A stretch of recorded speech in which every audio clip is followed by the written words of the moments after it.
Bonjour, voici un deuxième exemple qui complète le premier exemple et qui consiste à déterminer les limites en utilisant le graphique d'une fonction. Donc, je commence d'abord par déterminer le domaine de définition d'une fonction graphiquement et puis après, je détermine les limites de cette fonction aux bornes de son domaine de définition. Donc pour ça, j'ai dessiné le graphique d'une fonction que vous voyez là en rouge. C'est une fonction homographique dont la représentation graphique sont deux hyperboles. Et j'ai dessiné un point qui appartient à ce graphique, un point mobile que j'utilise pour étudier le comportement de la fonction dans certaines conditions. Donc ici, quand je fais bouger le point qui appartient au graphique, donc ce point-là, il est lié à ses coordonnées, son abscisse et son ordonnée. Donc je vois clairement que quand le point change de place, les coordonnées changent aussi. Hein. Donc x, la valeur de x, qui dans ce cas est égale à moins 4,03, la valeur de y ou f de x, on sait que y est égal à f de x, quand on parle de y, c'est f de x, est égal à 1,99. Voilà, donc ce qui m'intéresse là, d'abord, le domaine de définition. Donc, comment je vais déterminer le domaine de définition? Donc, pour déterminer le domaine de définition, quand vous cherchez quelque chose, vous devez être capable d'identifier ce quelque chose. Donc, le domaine de définition, c'est quoi? On doit connaître sa définition. C'est l'ensemble de réels qui ont une image par la fonction. Donc, qui ont une image par la fonction, ça veut dire tant que le point A existe, vous le voyez, ça veut dire que X, il existe et il a une image. Donc, tous les réels que X peut parcourir avec l'existence de ce point-là, il rentre dans le domaine de définition. Donc là, je vois que cette hyperbole-là, il vient de loin, il vient de loin. Loin, ça veut dire quoi? Ici, c'est le nombre de plus en plus grand en valeur absolue, mais négatif. Ça veut dire de la zone moins l'infini. Donc, il vient de moins l'infini. Et de moins l'infini jusque-là, donc X, il a toujours une image. Il a toujours une image. J'arrive jusqu'ici. Et là, je vois que ça saute. Moins 1. Le X, il ne veut pas. Quand il est sur moins 1, le point disparaît. Dans le point, donc ça veut dire quoi? Ça veut dire que moins 1, il n'a pas d'image. Mais juste après moins 1, de nouveau, il a tout le temps une image. Et X, il va vers plus l'infini. Là, il va vers plus l'infini. Donc, j'en conclus que le domaine de définition, c'est de moins l'infini jusqu'au moins 1. Et je saute le moins 1, et puis de moins 1 à plus l'infini. Donc, ça veut dire tous les réels, sauf moins 1. Et donc, voilà mon domaine de définition. Je vais le rédiger. Dom f est égal à moins l'infini moins 1 et néant moins 1 plus l'infini. Donc là, vous voyez que les crochets sont verts. Ça veut dire que moins 1 n'est pas dans le domaine de définition. Donc, l'étape suivante, je dois calculer les limites. Donc là, je vois, j'ai 4 bornes du domaine. Donc, je dois calculer la limite en moins l'infini, moins 1 à gauche, moins 1 à droite, et puis plus l'infini. Et toujours graphiquement. Je dois faire ça graphiquement. Donc, c'est le point A qui va m'aider à le faire. Donc là, quand je vais, quand le point parcourt la parabole vers la gauche, x, il prend des valeurs de plus en plus grandes en valeur absolue mais négative. Ça veut dire ça, ce comportement, ça veut dire qu'il va vers moins l'infini. Donc, quand x tend vers moins l'infini, f de x, ou bien y, ici, qu'est-ce qu'il fait? Donc là, je vois bien qu'il vient d'en haut, il vient de très loin d'en haut, et puis il a un comportement remarquable, un comportement remarquable. Ça veut dire là, on voit qu'il se rapproche de 1.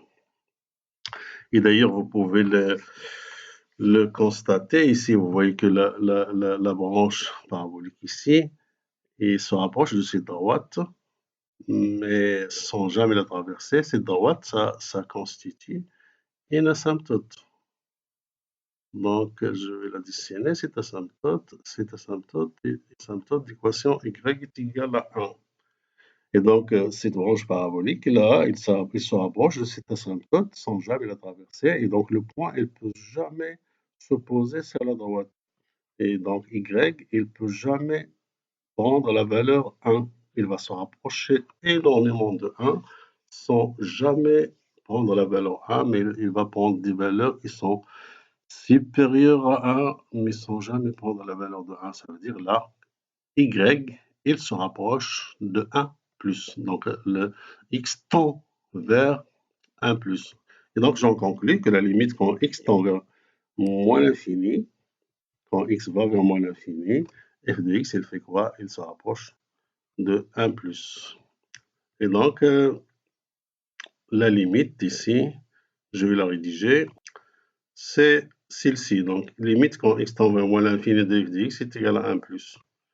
Bon, on peut mettre égal à 1, mais pour être plus précis, donc c'est 1 plus.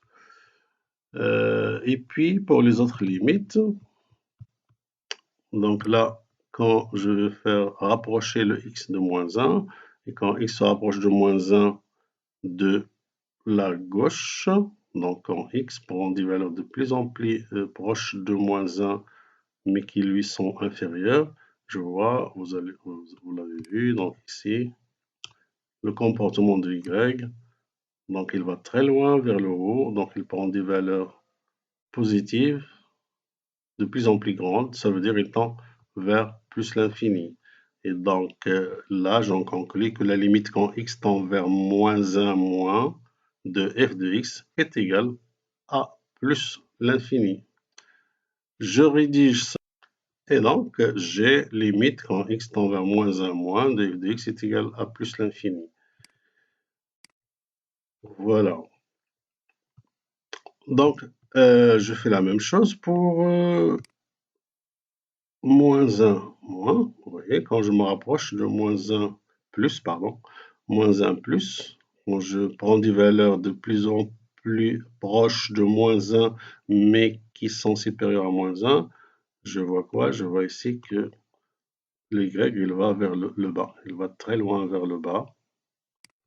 Il prend des valeurs de plus en plus grande en valeur absolue, mais négative, ça veut dire qu'il tend vers moins l'infini. Donc, la limite quand x tend vers moins 1 plus de f de x est égal à moins l'infini. Je rédige ça aussi. Et donc, la limite quand x tend vers moins 1 plus de f de x est égal à moins l'infini. Et enfin, la dernière qui reste, la limite quand x tend vers plus l'infini, quand x prend des valeurs de plus en plus grandes et positives. Là, vous voyez y ou f de x, il se rapproche de 1, mais avec des valeurs inférieures. Ça veut dire la limite quand x tend vers plus l'infini de f de x est égal à 1 moins.